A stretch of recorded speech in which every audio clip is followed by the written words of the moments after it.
Bonjour, chers amis. Nous sommes aujourd'hui le 21 mars de l'an 2013 et nous sommes dans la méditation dite pleine lune du hameau nouveau du village Brunier. Nous venons d'écouter le chant, le sutra, le cœur de la Prajna Paramita.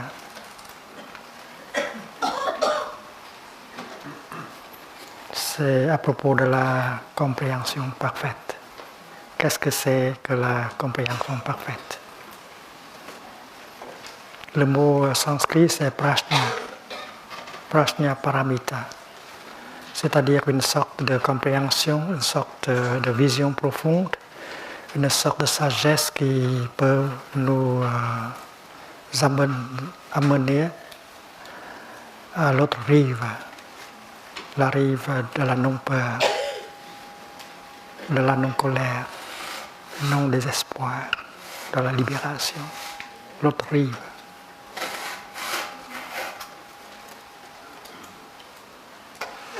On parle de la vision profonde.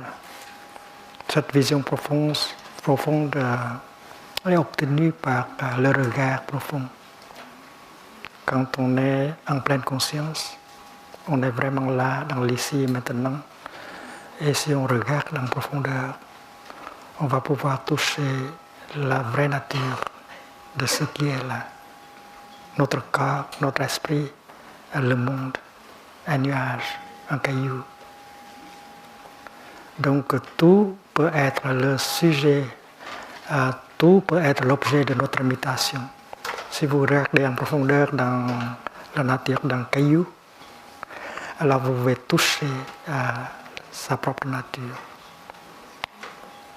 Et vous pouvez toucher, vous pouvez avoir cette compréhension parfaite, cette vision profonde. Il y a trois sortes d'énergie qui peuvent nous apporter cette vision profonde. La première, c'est la pleine conscience, smriti. C'est l'énergie qui nous permet d'être là, ici et maintenant. Cette énergie qui nous aide à ramener le corps vers l'esprit, l'esprit vers le corps, pour qu'on puisse vraiment être là.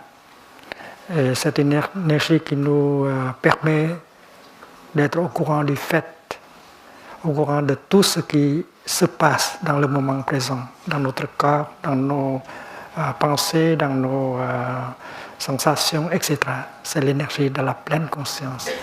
Et comme pratiquants, nous savons que le travail, la pratique, c'est pour générer cette énergie de pleine conscience. Si on vit dans la pleine conscience, on vit en profondeur chaque moment de sa vie quotidienne. On ne gaspille pas sa vie.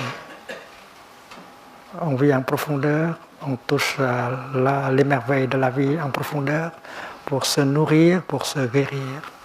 Alors quand on marche, quand on mange, quand on travaille, on est habité par l'énergie de la pleine conscience.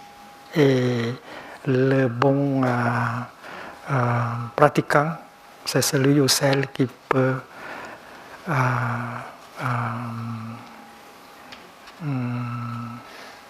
générer cette énergie de la pleine conscience. La deuxième énergie, c'est l'énergie de la concentration. Samadhi. Quand vous portez votre attention sur quelque chose, comme votre souffle ou comme une fleur, alors vous avez l'énergie de la pleine conscience. Et si cette pleine conscience est continue, alors ça va donner naissance à la concentration. Vous êtes concentré sur cela, sur le souffle, sur la fleur, sur votre corps, sur n'importe quoi qui est l'objet de votre pleine conscience. Quand vous marchez, la pleine conscience, c'est vos pas. Quand vous respirez, l'objet de votre méditation, c'est le souffle. Quand vous buvez du thé, dans la pleine conscience, l'objet de votre méditation, c'est le thé. Donc la pleine conscience est toujours pleine conscience de quelque chose.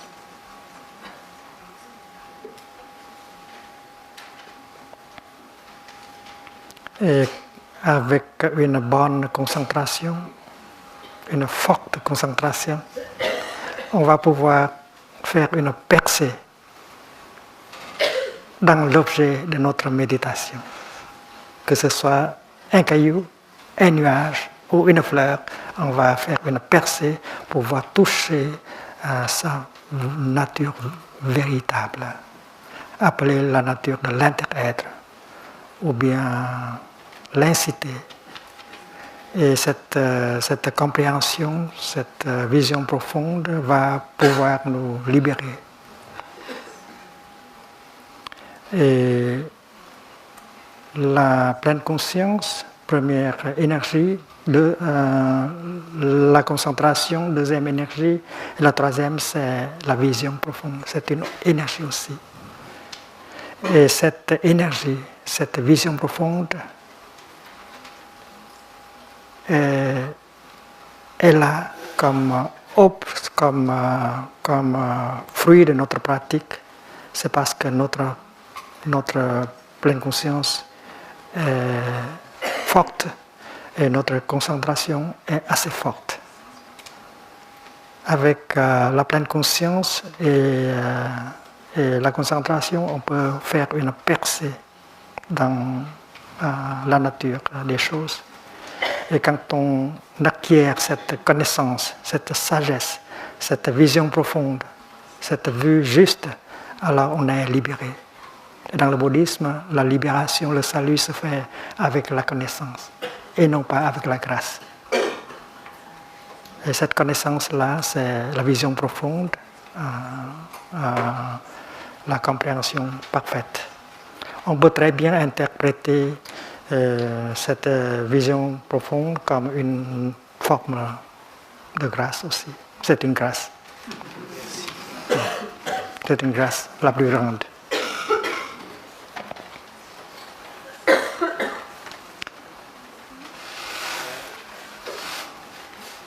Il y a le rive de la souffrance, la rive de la souffrance, et la rive de la libération. Et nous sommes debout, nous sommes assis sur cette rive de la souffrance, de la délusion, de la peur, de la souffrance. Et qu'est-ce qu'on peut faire pour pouvoir abandonner cette rive afin de pouvoir arriver à l'autre rive? C'est la compréhension parfaite. C'est cette vision profonde à acquérir par la méditation. Et cela se fait chaque jour avec la pratique.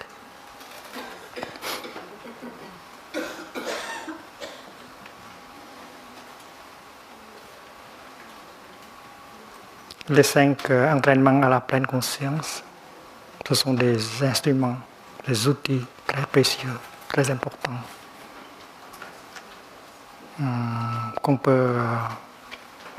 dont on peut se servir afin de pouvoir acquérir cette compréhension parfaite. C'est parce que ces 5 entraînements à la pleine conscience sont basés sur une vision profonde. C'est une éthique globale, basée pas sur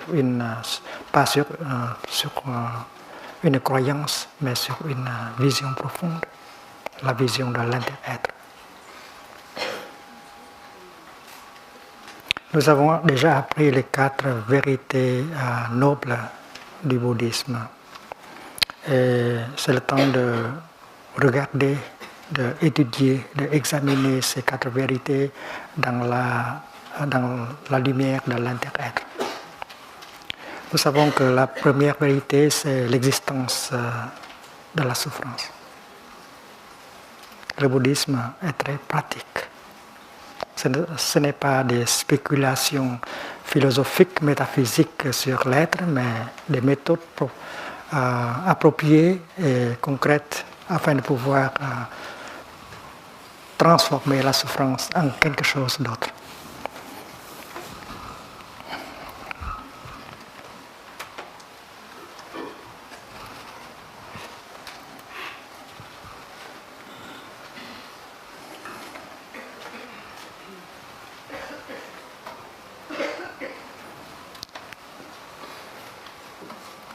Si vous pensez qu'il y a de la souffrance dans le monde, vous êtes d'accord avec le Bouddha.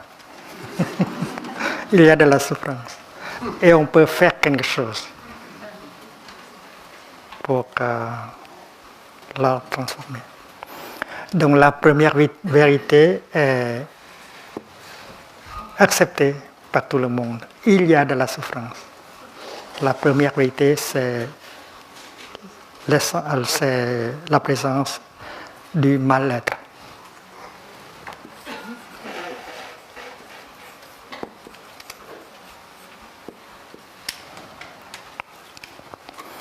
Il y a le mal-être dans le corps, dans les sensations, dans les perceptions, dans les états mentaux et puis dans notre conscience, connaissance. Il y a la conscience collective et la conscience individuelle. La conscience collective est faite par les consciences individuelles et la conscience individuelle est faite par la conscience collective. C'est comme la gauche et la droite. Nous portons dans notre conscience la conscience collective de notre société. Nous portons dans notre souffrance la souffrance de notre société aussi, une souffrance collective. Alors si on peut transformer la souffrance dedans, on aide le monde, on aide la société en même temps. Ce que vous pouvez faire pour vous, vous le faites pour nous aussi. Si vous pouvez respirer et vous sentez mieux, alors vous faites cela, non pas seulement pour vous, mais pour nous aussi.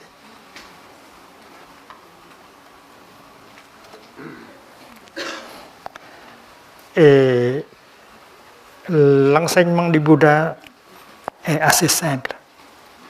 Mais les savants les ont transformés en quelque chose de très compliqué, difficile.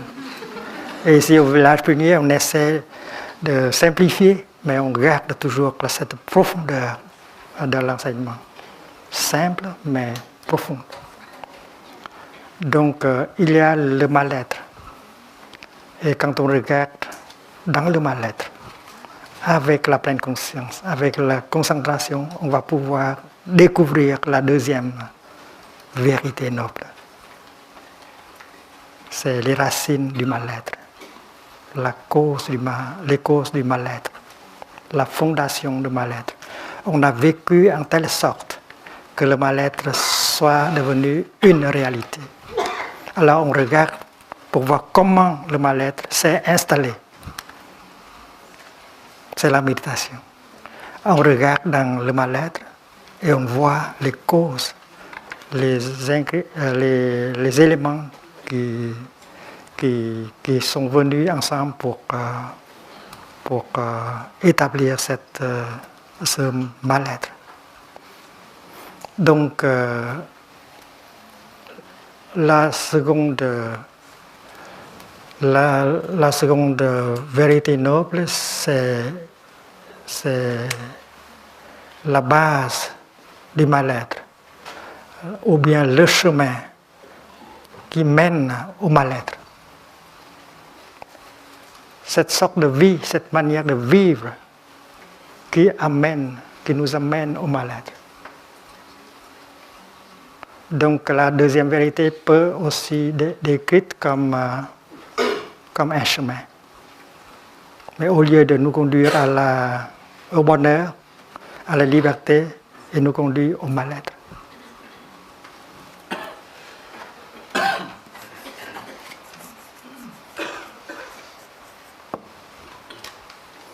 Le chemin conduisant, menant au mal-être.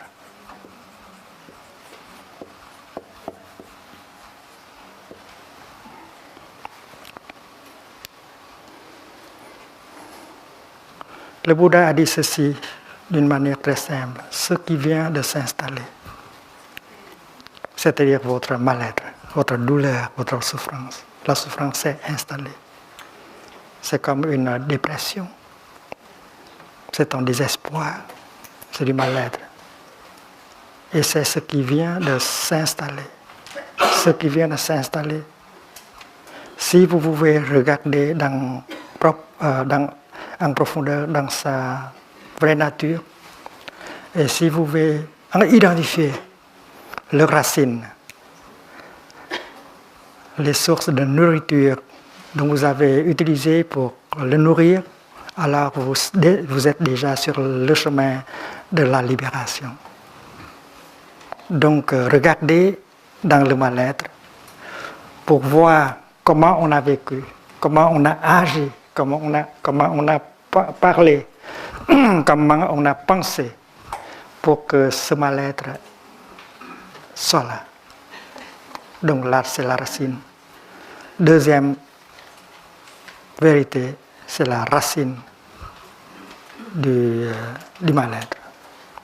Et le vénérable Sariputra, c'est un des plus intelligents disciples du Bouddha, Sariputta. Il a décrit le mal-être, la cause du mal-être en tant que nourriture, en termes de nourriture. La nourriture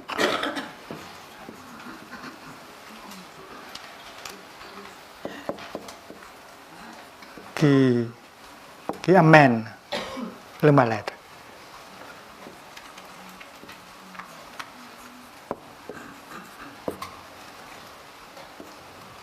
Parce que le Bouddha a dit plusieurs fois que rien ne peut survivre sans nourriture.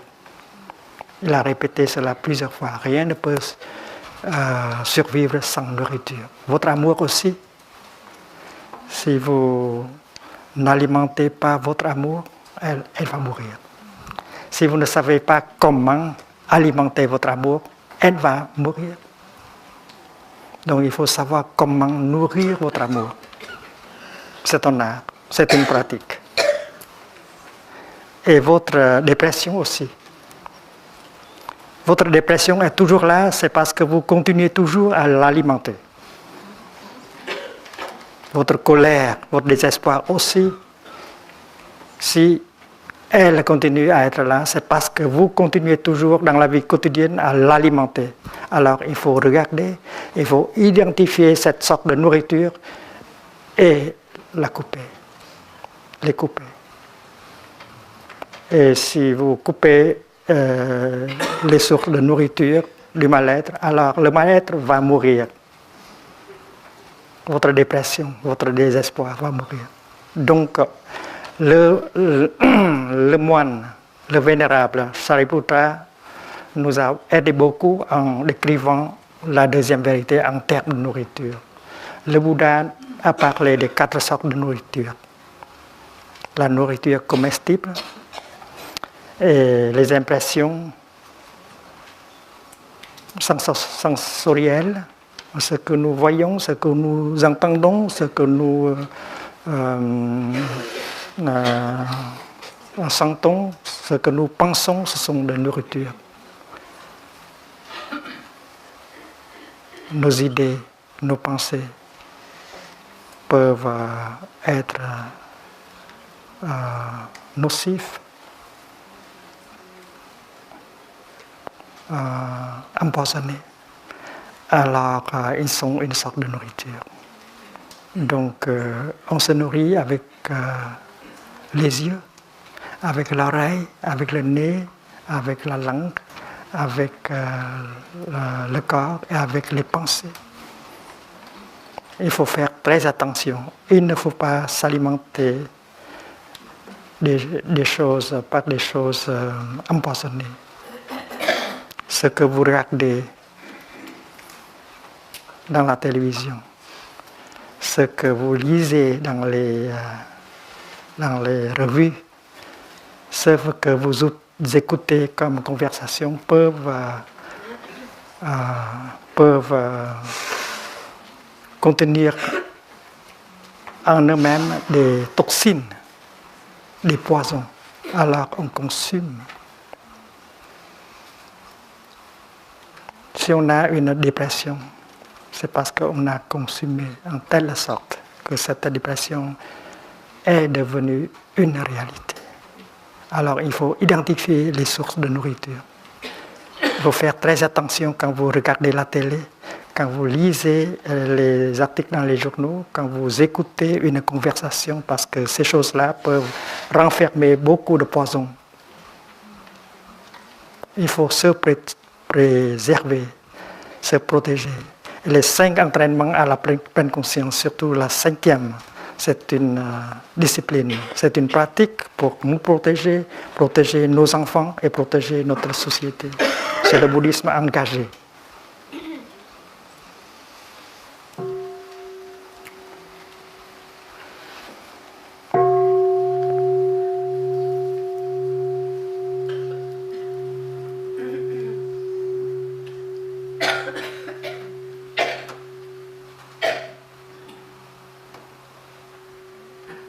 Donc le Bouddha a dit ceci, rien ne peut survivre sans nourriture. Ce qui vient de s'installer, si vous pouvez regarder en profondeur dans cette chose-là, et identifier la source de nourriture que vous a amené, vous êtes déjà sur la voie de la transformation et guérison. Alors la seconde vérité, ça porte déjà la libération. C'est déjà une vision profonde. La vision profonde de la deuxième vérité, la cause du mal-être. Et puis, la troisième vérité, c'est une note joyeuse de la musique, de la pratique. C'est-à-dire que la transformation est possible, la guérison est possible. La paix est possible.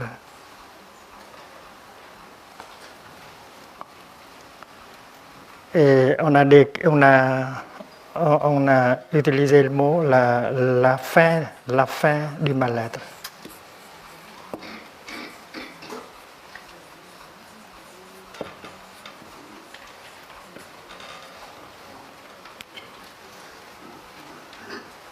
La fin du mal-être, qu'est-ce que ça veut dire?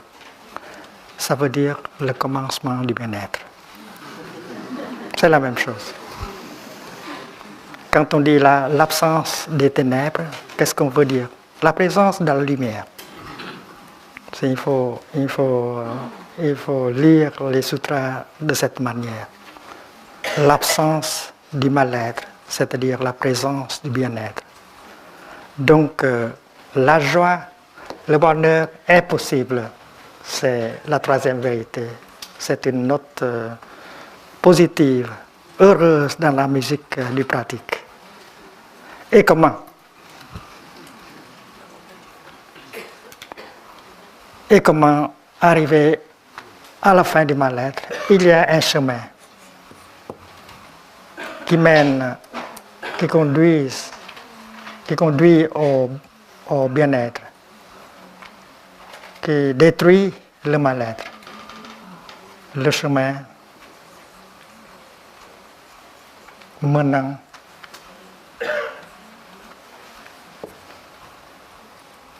au bien-être.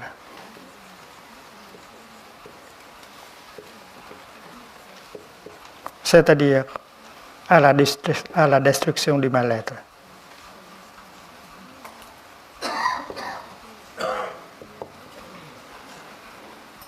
À la cessation.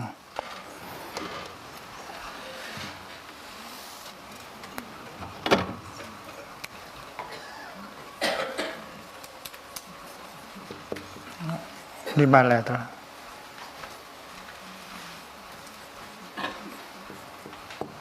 En fait, la troisième vérité est appelée cessation, la vérité de la cessation. Nirodha. Cessation de quoi? Cessation du mal-être.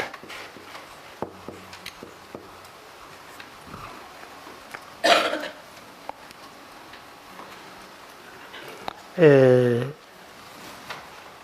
on dit que ceci, c'est le nirvana. Le nirvana.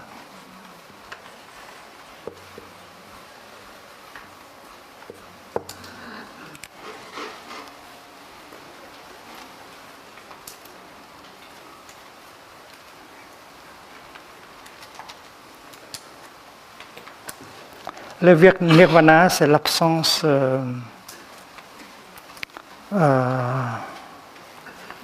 de la fièvre, l'absence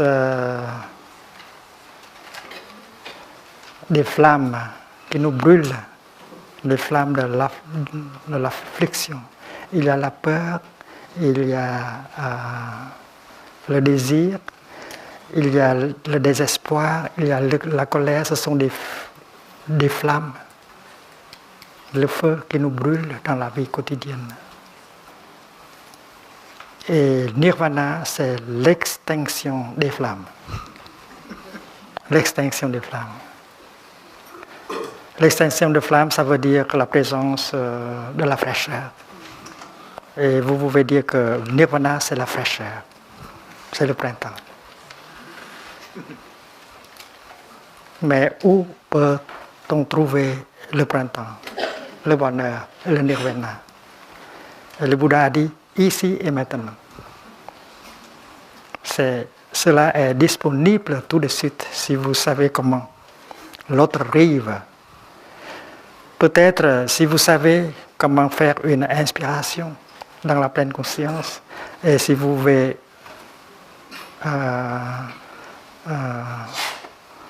lâcher prise, ce sera assez pour vous d'arriver à l'autre rive. Une pratique aussi simple qu'une inspiration peut vous ramener à l'autre rive tout de suite. Il y a de la fraîcheur, il y a de la non-peur, non-colère tout de suite, grâce à la compréhension parfaite. Supposons que vous êtes en colère contre lui, contre cette personne, contre elle, cette personne. Et vous pensez que cette personne est la cause de votre misère. Vous êtes accablé, vous êtes emprisonné par cette notion, par cette perception. Alors vous voulez faire quelque chose pour faire souffrir l'autre personne afin de vous sentir mieux. Si elle souffre, je vous sentirai mieux. C'est de la folie, mais beaucoup d'entre nous pensent comme ça et agissent comme ça. Et si on regarde, on voit que, ah, il a dit cela, il a fait cela. Mais pourquoi il a dit cela? Pourquoi il a fait cela? C'est parce qu'il y a trop de souffrance en lui. C'est une personne qui n'a pas de capacité à gérer sa souffrance. Elle est victime de sa propre souffrance et fait souffrir les autres. Et cette vision profonde enlève la colère tout de suite. Et vous êtes motivé par le désir d'aider cette personne à souffrir moins. Ça peut prendre quelques secondes pour avoir cette vision. Et vous pouvez le faire. Nous tous, nous pouvons le faire avec le regard profond.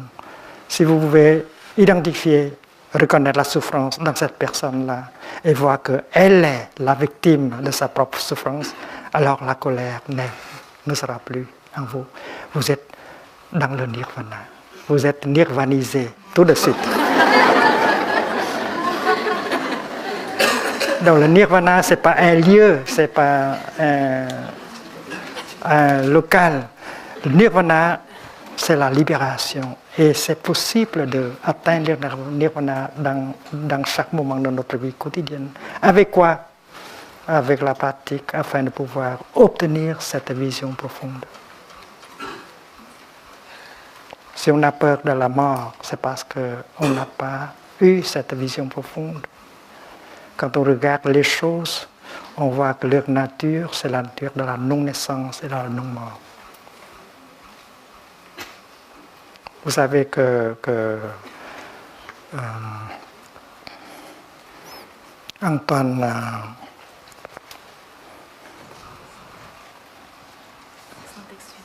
không phải gì đó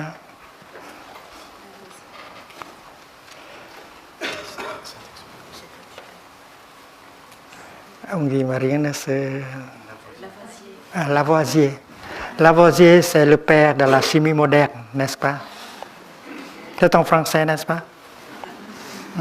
Lavoisier a dit, rien ne se perd. Rien ne se crée, rien ne se perd. Il dit exactement ce que le sutra du cœur de la compréhension parfaite a dit. Il n'y a pas de naissance, il n'y a pas de mort.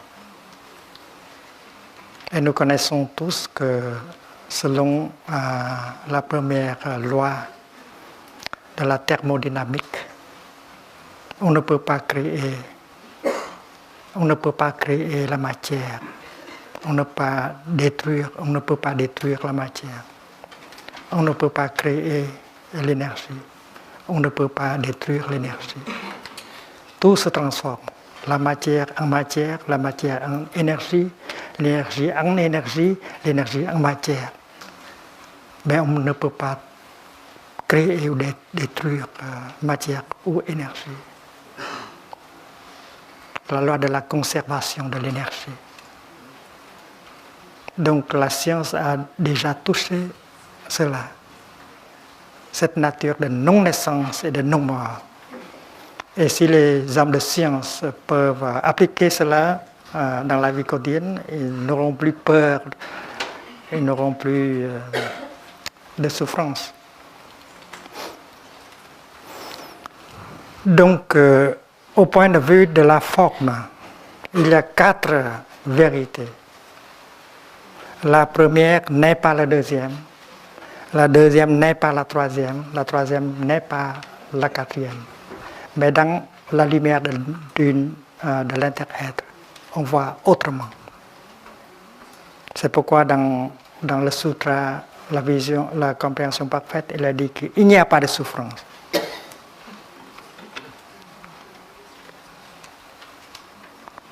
Il n'y a pas de cessation de souffrance. Il n'y a pas de voix, ni souffrance, ni voix, ni cause, ni voix. Pourquoi? C'est parce que quand on regarde dans la lumière de l'inter-être, on voit que tout inter-est. Par exemple, la troisième vérité, qui est la cessation du mal-être, qui est le bonheur.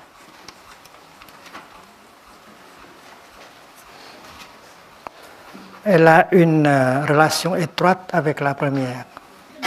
qui est la souffrance.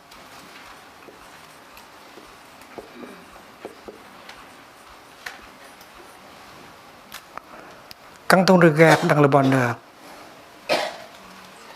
avec l'énergie de la pleine conscience, avec la concentration, on va découvrir que le bonheur est fait avec des éléments non-bonheur. Le bonheur, c'est une chose, tout à fait comme une fleur. Quand on regarde dans la fleur avec pleine conscience et concentration, on va découvrir que la fleur est faite uniquement par les éléments non-fleurs. Le soleil, la pluie, la terre, le temps, le jardinier, des choses comme ça, une multitude de causes appelées non-fleurs. Et ces éléments non-fleurs viennent ensemble pour aider la fleur à se manifester comme une merveille de la vie. Et maintenant, si on renvoie la lumière au soleil, la pluie au nuage, alors il ne reste plus, la fleur n'est plus là. Donc la fleur est faite uniquement avec des éléments non-fleurs. La fleur est vide d'une existence séparée. La fleur est pleine du cosmos. Tout le cosmos est dans la fleur est pleine. Mais en ce qui concerne une existence séparée, un soi séparé, elle n'a pas. Donc, si on regarde en profondeur, on voit que la fleur n'a pas de soi séparé, n'a pas d'existence séparée. On dit la fleur ne peut pas être par elle-même. La fleur doit interêtre avec tout. Alors, être, c'est interêtre. Mais malheureusement, le mot n'est pas encore dans le Larousse. Interêtre est possible, être n'est pas possible. On ne peut pas être par soi-même. Si vous n'êtes pas là, je ne peux pas être là en même temps. Donc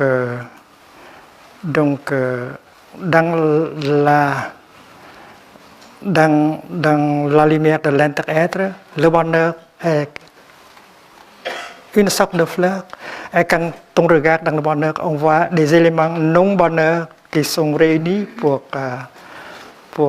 faire apparaître le bonheur.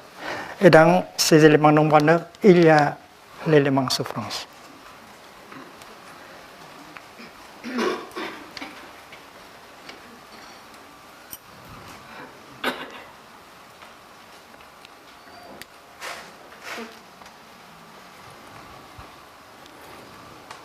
Quand on a faim, on veut avoir quelque chose pour manger. Donc, si vous avez la joie de manger, c'est parce qu'il y a de la faim. Si vous n'avez pas de faim, il n'y a pas de joie quand on mange. Si vous avez passé par une guerre, alors vous pouvez mieux apprécier la paix. Donc la souffrance, c'est comme arrière-plan pour que nous puissions identifier le bonheur. La plupart du temps, vous avez le bonheur, mais vous ne l'identifiez pas. Le bonheur est toujours là. Mais parce que nous n'avons pas de présence d'esprit, nous pensons que le bonheur n'est pas là. Alors, avec la pleine conscience, on est vraiment là. Et on peut identifier les conditions de bonheur qui sont déjà là. Et le bonheur est là. Le nirvana est là tout de suite. Donc, on dit que la présence d'esprit, la pleine conscience, est une source de bonheur. Et le pratiquant, c'est celui ou celle qui génère, qui peut générer chaque jour, plusieurs fois, l'énergie de la pleine conscience pour pouvoir identifier les conditions de bonheur qui sont déjà ici et maintenant. On n'a pas à courir vers le futur afin de trouver, de chercher les conditions de bonheur. Nous avons assez, plus que assez de conditions de bonheur ici. Qu'est-ce qu'on attend pour être heureux? C'est une chanson française. C'est une chanson française. Donc la souffrance et le bonheur intersont. Et on peut très bien parler de la bienfaisance de la souffrance. Si vous avez souffert, c'est bien. C'est parce que contre l'arrière-plan de la souffrance, vous pouvez mieux identifier les conditions de bonheur qui sont déjà là. Plus que vous avez besoin. Par exemple, quand on se souvient qu'on a des yeux encore en bon état, alors les yeux deviennent une condition de bonheur. Un paradis de formes et de couleurs est disponible. Et comme j'ai des yeux encore en bonne condition, le paradis des formes et des couleurs est pour moi. Je suis en paradis. Et je suis à l'autre rive. Et vous avez beaucoup de conditions comme cela en vous et autour de vous. Vous avez des poumons, vous pouvez vous réjouir d'une inspiration, une expiration. Donc une inspiration peut apporter beaucoup de bonheur déjà. Et avec la pleine conscience, on sait que l'air est assez pur ici, est pur ici. Il y a du soleil, il y a plein de conditions de bonheur. Alors le bonheur est possible. Le nirvana, on n'a pas à aller chercher ailleurs. Et au village Punier, nous aimons à dire que le nirvana est maintenant ou jamais. Comme le royaume de Dieu. Le royaume de Dieu est maintenant ou jamais. Et l'énergie qui nous aide à identifier, à reconnaître le royaume de Dieu, c'est la pleine conscience. Et la pleine conscience, tout le monde peut en avoir. Une inspiration, une expiration, un pas dans la pleine conscience, alors ça peut créer l'énergie de la pleine conscience avec laquelle on peut identifier les conditions de bonheur qui sont disponibles.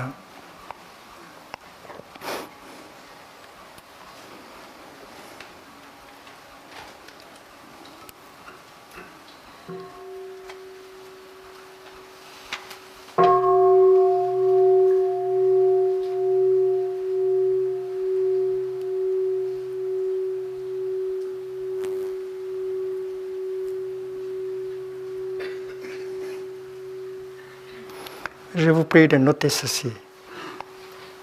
Il n'y a pas de chemin qui mène au bonheur. Je veux dénier la quatrième vérité. C'est dans la lumière de l'inter-être, on peut dénier chaque vérité. Comme dans le sutra qu'on vient de chanter ce matin. Il n'y a pas de mal-être, il n'y a pas de chemin qui mène au mal-être, il n'y a pas de cessation du mal-être, il n'y a pas de chemin menant à la cessation du mal-être. Il n'y a pas de chemin conduisant au bonheur. Le bonheur, c'est le chemin. Chaque pas, chaque souffle, chaque geste, chaque pensée peut amener le bonheur. Donc, on pense que la troisième et la quatrième, ce sont des choses distinctes. Voici le chemin qui mène au bonheur. Et voici le bonheur. Donc il y a une distinction entre bonheur et chemin menant à bonheur. C'est une vue dualistique qui ne reflète la vérité. On ne peut pas arracher le chemin qui mène au nirvana avec le nirvana. Donc chaque pas que l'on fait sur ce chemin nous révèle le nirvana à chaque pas.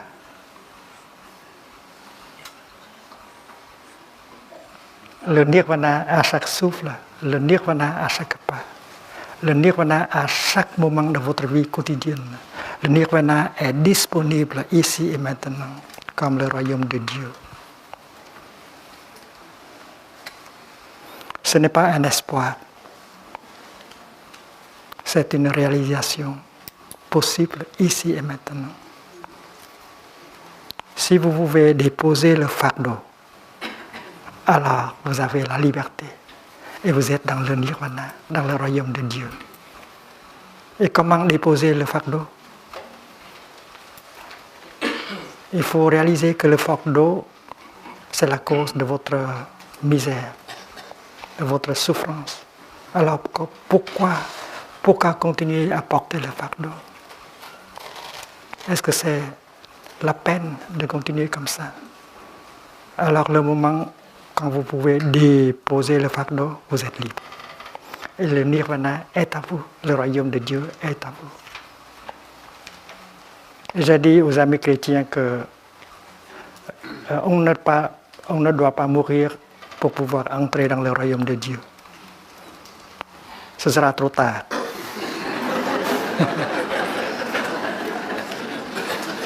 Trop tard. Le royaume, l'Évangile dit que le royaume vient. Le royaume est venu. Le royaume est déjà là. En fait, il faut être très vivant pour pouvoir entrer dans le royaume.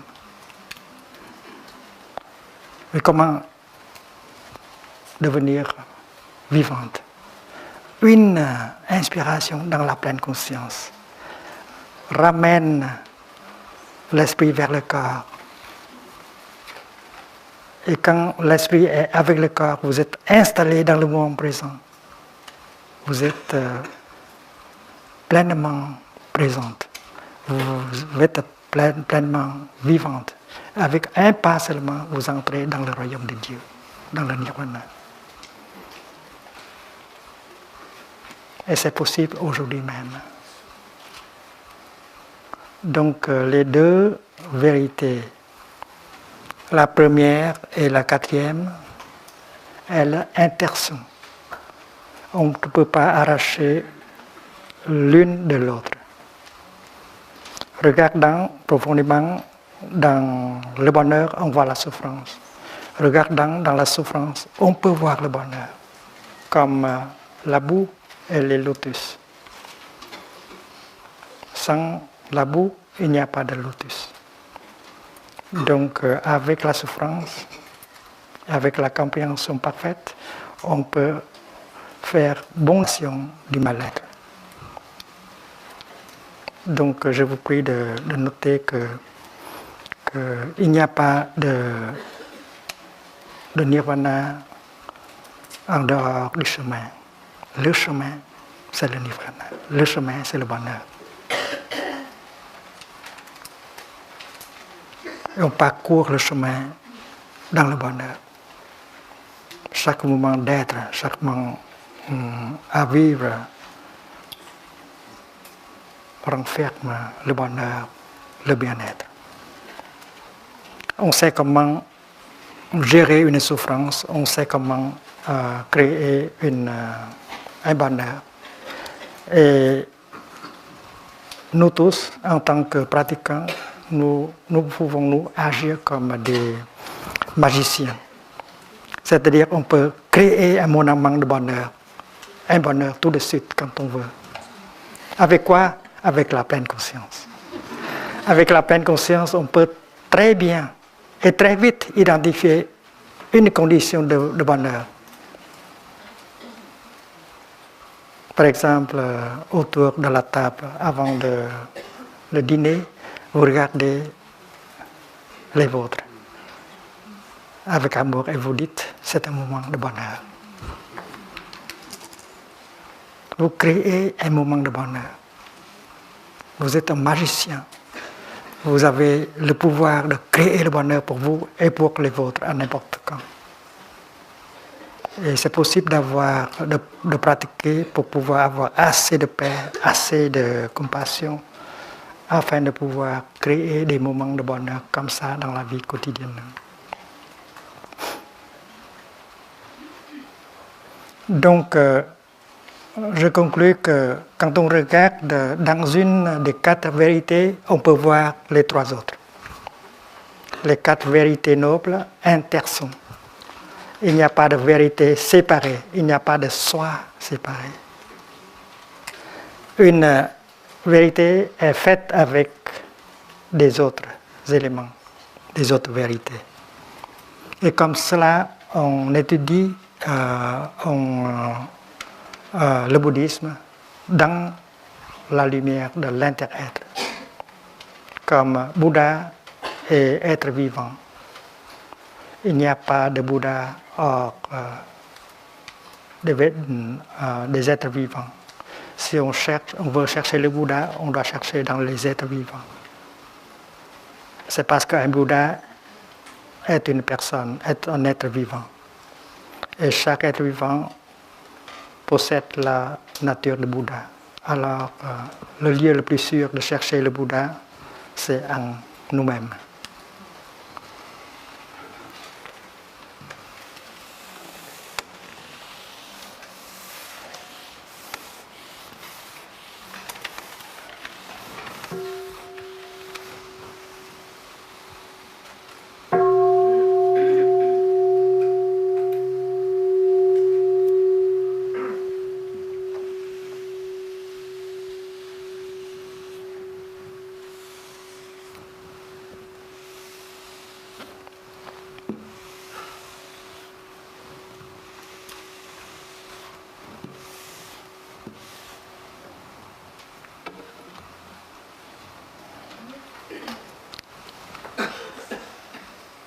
Le chemin qui conduit au bonheur,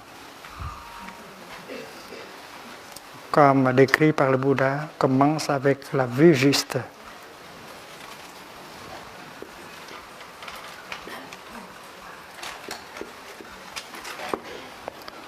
Cette vue juste est la base de toute pratique. Et elle aussi est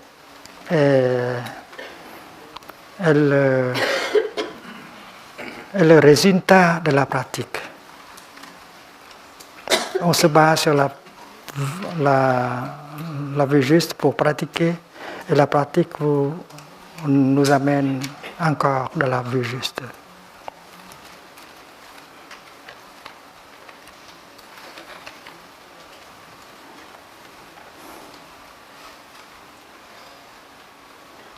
Et quelquefois, on appelle ceci la vision profonde, la compréhension parfaite, la prajna paramita, la compréhension qui mène à l'autre rive. Mais c'est la vue juste qui est à la base de toute pratique. Avec une vue juste,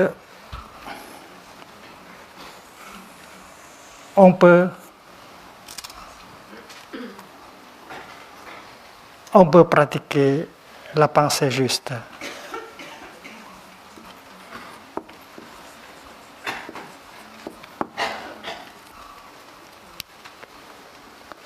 La pensée juste, ce n'est pas quelque chose de nocif, empoisonné. Il y a des pensées qui sont nocives, qui sont empoisonnées. Ce n'est pas de la bonne nourriture.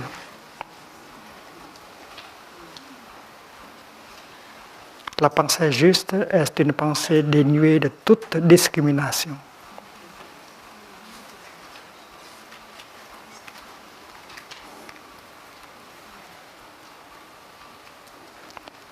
Mais une pensée juste est possible seulement quand nous avons déjà une vue juste. Et comment faire pour avoir une vue juste? Il faut regarder en profondeur dans les choses. Et c'est pourquoi ce qui amène la vue juste, c'est la concentration. Concentration juste.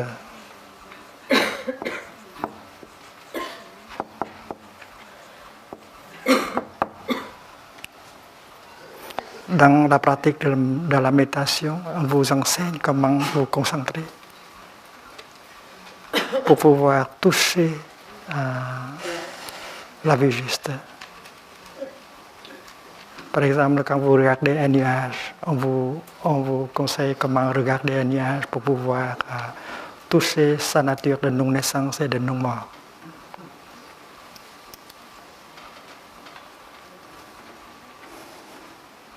Samadhi, samadhi, la concentration juste. Et pour avoir de la concentration juste, on doit pratiquer la pleine conscience juste. Pleine conscience. C'est la présence d'esprit dans la vie quotidienne. Avec une énergie de pleine conscience abondante, vigoureuse, avec une concentration vigoureuse, on peut faire une percée dans la réalité pour acquérir la vue juste. La vue juste, c'est une vue libre de toutes sortes de discrimination.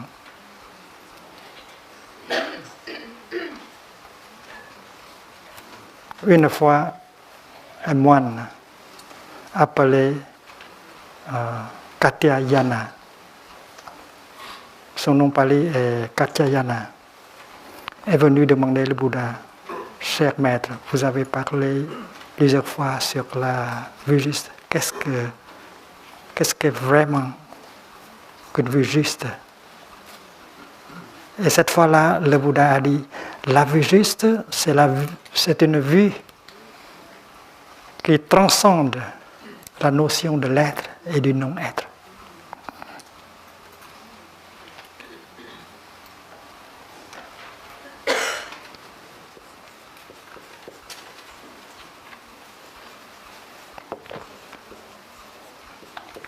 Il y a plusieurs manières de parler, de décrire la vue juste, mais cette fois-là, le Bouddha a fait une déclaration assez précise, assez courte. Le Bouddha a dit que la plupart des gens dans le monde sont pris dans la notion d'être et de non-être. Et sur cette base de discrimination, ils ne peuvent pas voir la vérité.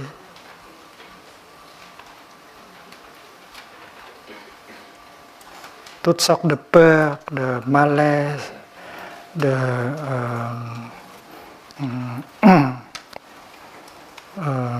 complexes, de désespoir sont nés sur cette vue fausse, qui est l'être comme l'opposé du non-être. La vérité absolue. La vérité intime transcende la notion être et non-être. Et c'est une méditation à faire. Ce n'est pas de la spéculation métaphysique. Supposons, nous faisons ensemble une petite méditation. Supposons que je trace le cours du temps, de gauche à droite. Le temps marche, le temps s'écoule. C'est la direction du passé et ceci, c'est la direction, celle-ci, c'est la direction du futur. Alors, à un certain point, quelqu'un est né dans le cours du temps. Il y a un point ici qu'on peut appeler N, naissance. La naissance.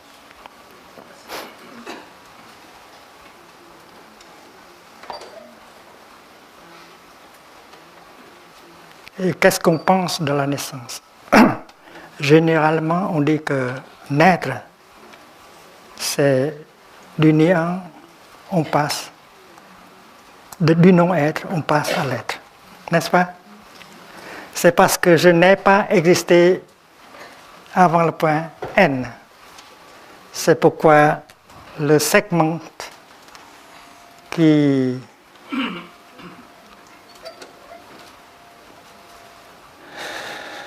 termine avec N est appelé le segment non-être.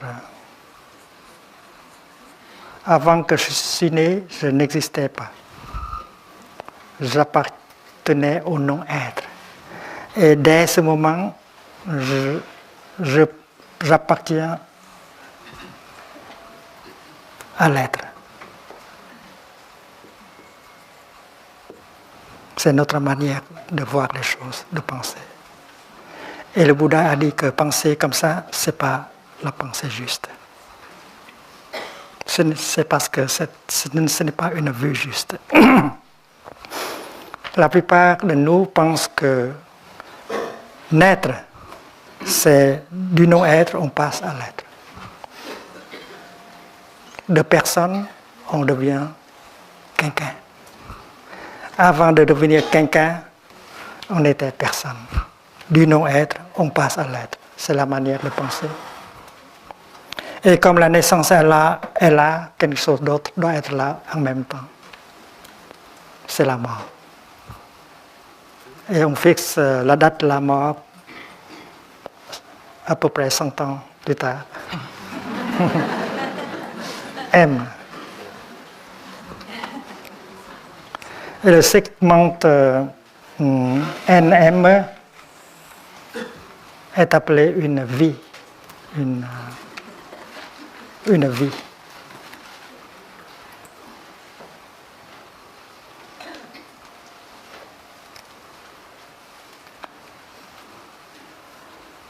Et quand je marche, quand je chemine sur le segment NM, j'ai peur.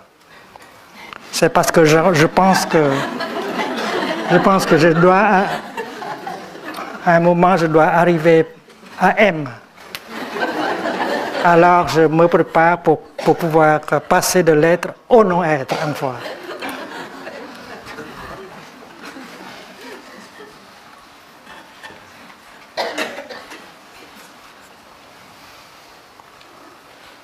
Donc il y a deux paires d'opposés en ce qui concerne les catégories mentales que nous avons. Il y a beaucoup de paires d'opposés. Et la première ici, c'est l'être et non-être. Parce qu'il y a l'être, il y a le non-être. Si vous confirmez l'être, vous devez confirmer aussi le non-être. Il y a des théologiens qui pensent de Dieu en termes d'être et non-être.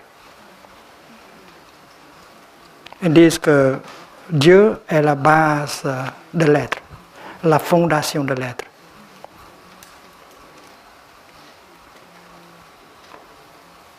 Et si c'est ainsi,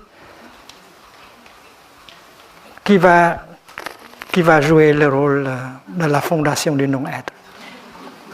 Si Dieu est la base de l'être, qui sera la base du non-être? Satan? Donc il y a Dieu a un ennemi. Dieu est dans le camp de l'être et Satan est dans le camp du non-être. Il y a une bataille.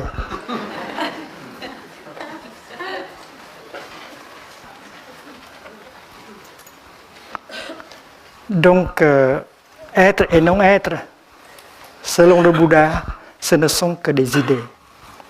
Ce ne sont que des concepts, que des notions qui ne s'applique pas à la réalité.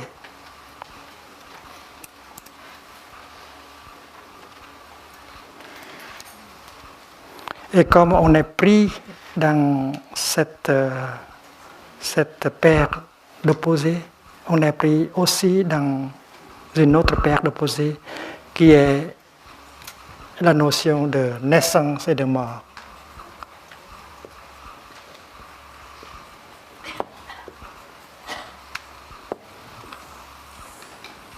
C'est parce qu'on pense que naître, c'est du non-être, on passe à l'être. Mourir, on pense que c'est de l'être, on passe au non-être. Donc, l'idée de naissance et de mort n'est pas possible sans l'idée de l'être et non-être. Et la peur de la mort est basée sur l'idée du non-être. Alors si on peut enlever l'idée être et non-être, on enlève aussi l'idée de la naissance et de la mort et on est libre. Regardons par exemple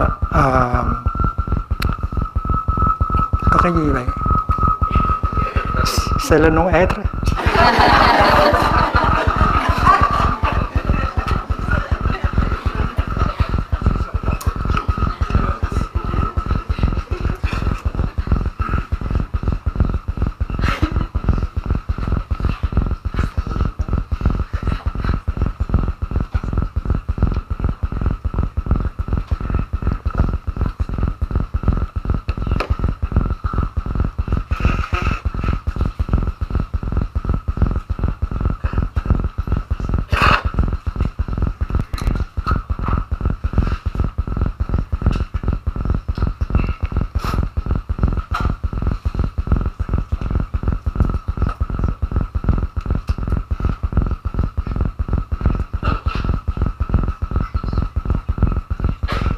Quand on regarde un nuage, on va découvrir que c'est impossible.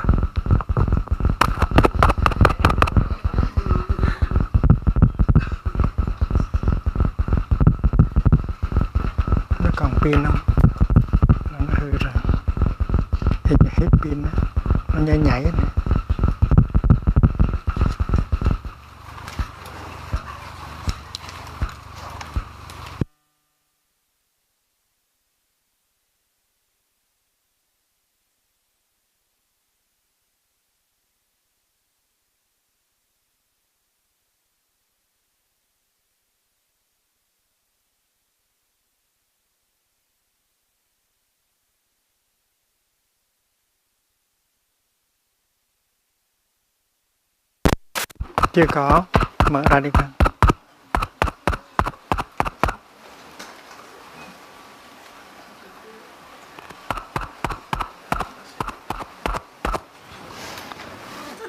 Donc essayons de regarder un nuage.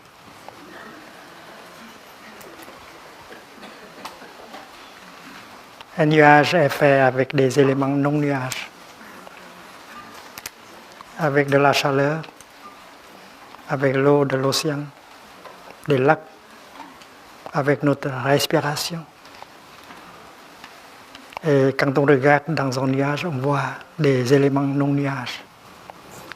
Et un nuage est impermanente, ça change tout le temps. Sa nature est la nature de l'impermanence. Un nuage change plus vite qu'une personne. Dans une personne, il y a le changement à chaque instant. Des cellules qui naissent, des cellules qui meurent. Mais si on regarde, on pense que la personne est la même. Mais pour un nuage, c'est plus facile de voir l'impermanence. Sa forme change très vite. Et on voit que le nuage, un nuage ne meurt jamais. Est-ce que c'est possible pour un nuage de passer au non-être. On dit que le nuage est, et un jour, le nuage ne sera plus. Donc, de l'être, le nuage va passer au non-être. Mais c'est impossible pour un nuage de passer au non-être. Un nuage ne peut pas devenir néant. Un nuage peut devenir de la grêle, de la pluie, de la neige, de la brume, un cours d'eau. Mais un nuage ne peut pas mourir. Et ça va très bien avec Lavoisier, rien ne se perd. C'est impossible pour le nuage de se perdre. Il ne peut jamais devenir néant. Il peut devenir seulement autre chose, avec une apparence très différente, mais le nuage continue toujours. Et la même chose doit être vraie avec l'homme, la femme et les autres êtres. On ne peut pas mourir. On continue toujours sur les autres formes, plus ou moins belles, mais on continue toujours. Alors il y a un moyen pour acquérir une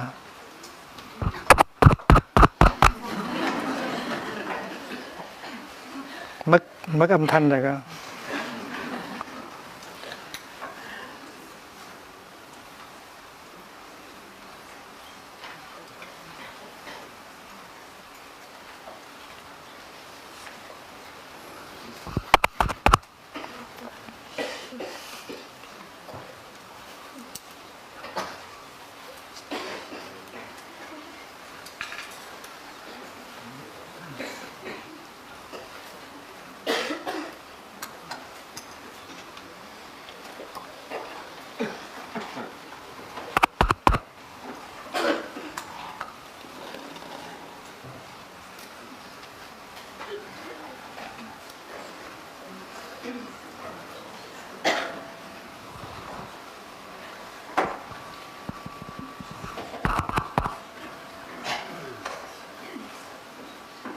Le nuage est encore là.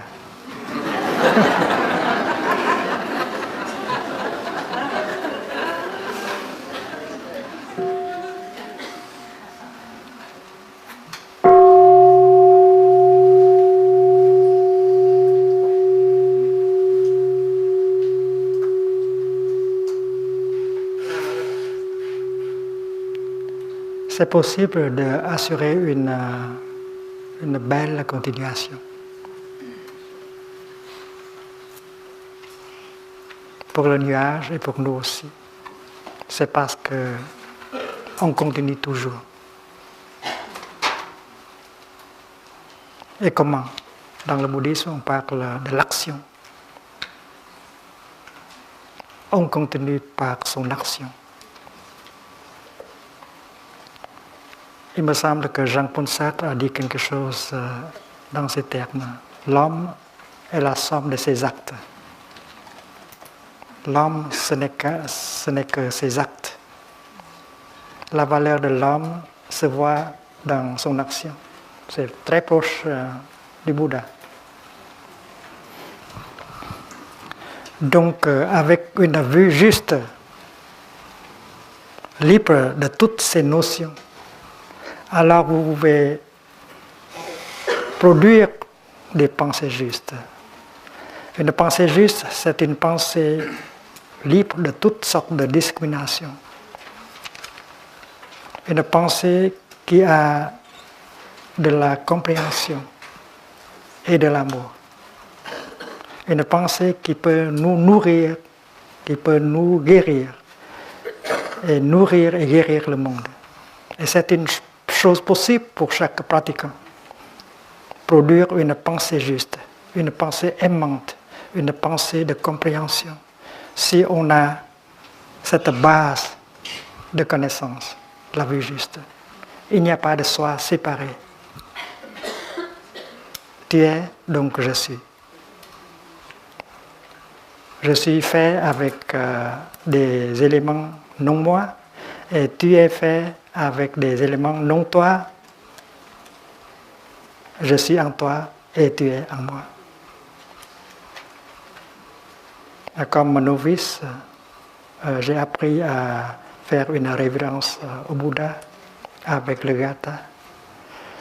Mon maître m'a dit qu'avant de toucher la terre devant le Bouddha, tu dois respirer et tu dois lire un petit poème pour te préparer afin de pouvoir avoir une relation, une communion véritable avec le Bouddha. Et ce Gatha est comme ceci. Celui qui s'incline et celui qui est là, qui reçoit le respect, ils ont tous une nature vide. Je suis fait avec les éléments non-moi, et toi, Bouddha, tu es fait aussi avec les éléments non-Bouddha. Et je suis aussi en toi, et tu es aussi en moi. Alors on voit l'inter-être entre vous et le Bouddha. On doit voir que le Bouddha est fait avec les éléments non-Bouddha, il est vide dans soi séparé. Et vous êtes le pratiquant, vous êtes au courant du fait que vous êtes fait avec les éléments non-vous, et parmi ces éléments non-vous, il y a l'élément Bouddha en vous. Vous avez une graine de compréhension, une graine d'amour, une graine de présence d'esprit, une graine d'éveil en vous. Alors le Bouddha en vous et vous dans le Bouddha. Seulement après avoir vu cela qu'on peut faire une révérence. Alors la communication sera parfaite. Donc c'est la vision profonde. Et quand on boit son thé, on peut faire la même chose. Vous êtes dans le thé et le thé est en vous. Vous êtes dans le nuage et le nuage est en vous.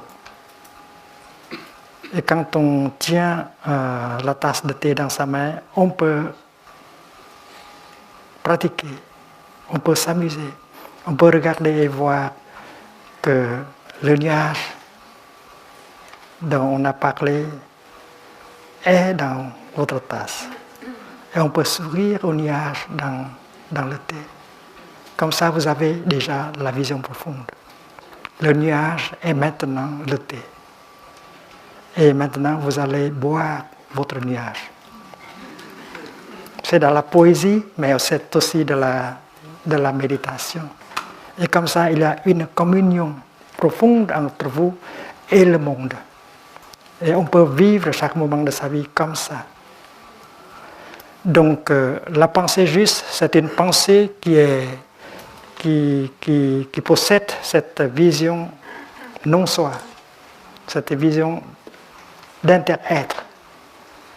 Et si la vision d'inter-être et non-soi est là, alors il n'y a plus de discrimination, il n'y a plus de colère.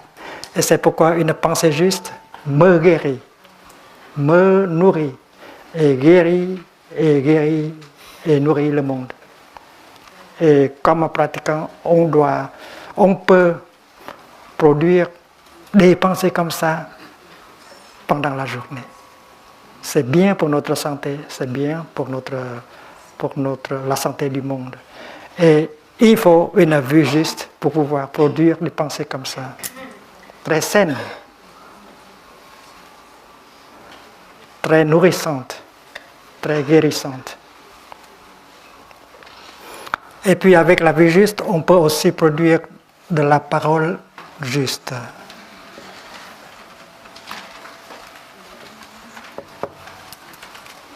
Une parole juste, c'est une parole basée sur la vision de l'inter-être, du non-soi.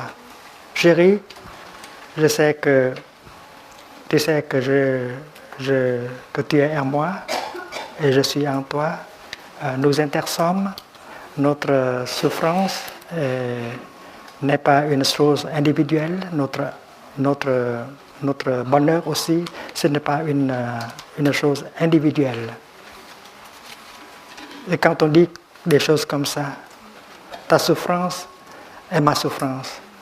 Mon bonheur, c'est ton bonheur. Si on voit comme ça, on peut dire des choses comme ça. Et une parole juste comme ça, il y a de la compassion, il y a de l'amour, il y a de la compréhension. Et ça guérit, ça nourrit. Quand vous écrivez une lettre avec la parole aimante, le processus de guérison prend place tout de suite.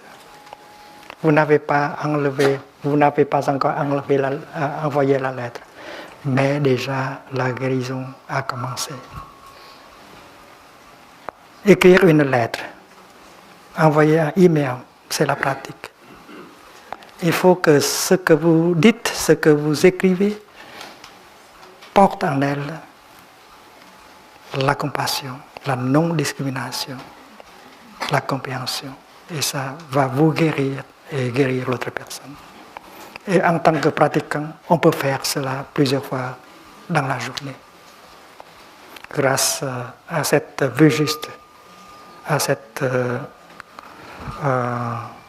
compréhension profonde.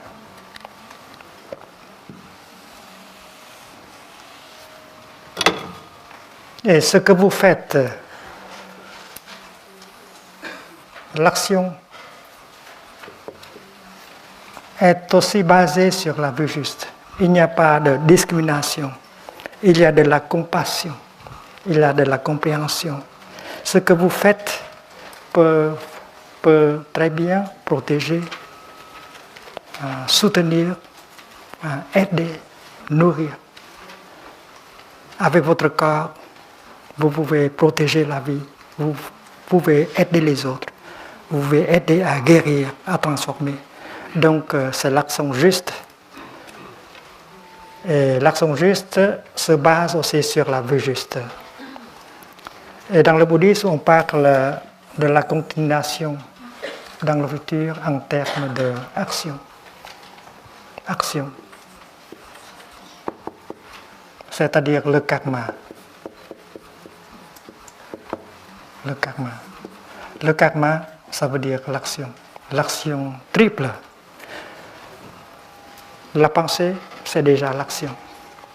C'est parce que la pensée peut changer le monde ou peut détruire le monde.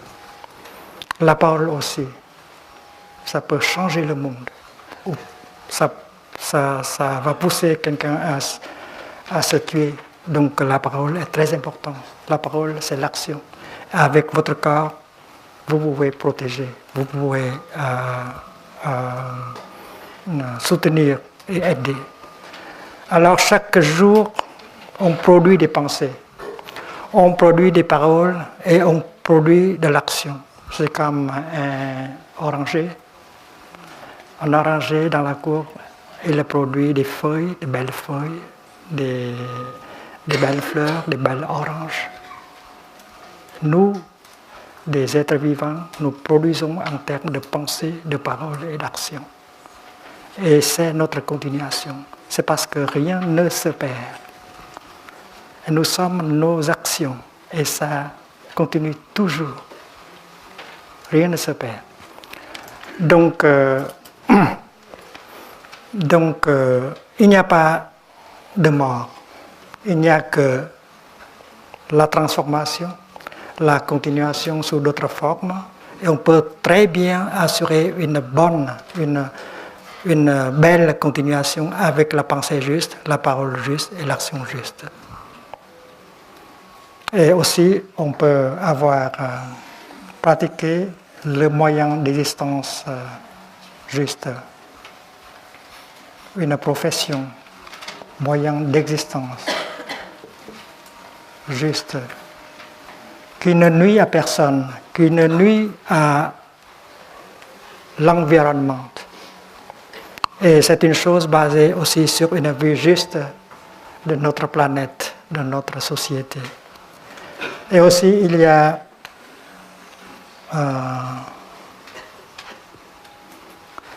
il y a cette pratique appelée la diligence. Diligence. Juste. C'est-à-dire que la diligence juste, c'est notre manière de consommer, notre manière de gérer la souffrance, notre manière de créer des petits bonheurs. On est soutenu par la Sangha pour le faire chaque journée. On continue toujours, c'est la diligence juste, et ça peut se faire aisément avec la présence d'une Sangha auprès de nous. Donc le chemin décrit par le Bouddha comme la voie est composé de 8 éléments: la vue juste, la pensée juste, la parole juste, l'action juste, le moyen d'existence juste, la diligence juste, la pleine conscience juste, la concentration juste. Et chaque élément de la voie nous procure du bonheur pendant la pratique. La bonne pratique, c'est la pratique qui nous fait bien tout de suite. On n'a pas à attendre. Si on sait comment faire une inspiration, on peut se détendre, on peut se mettre en contact avec les merveilles de la vie, on peut se nourrir tout de suite. Alors, la pratique doit être agréable. La pratique doit apporter le bonheur, la fraîcheur, le nirvana, l'extinction des flammes tout de suite.